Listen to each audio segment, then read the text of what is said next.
السلام عليكم ورحمة الله وبركاته.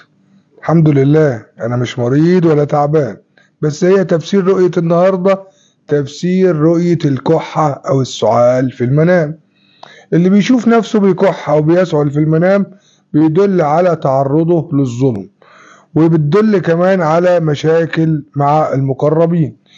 اللي بيشوف نفسه بقى بيكح لحد ما يحس انه هيتخنق خالص ومش قادر، دي بتدل على مروره بضائقة مادية كبيرة جدا في الفترة اللي جاية.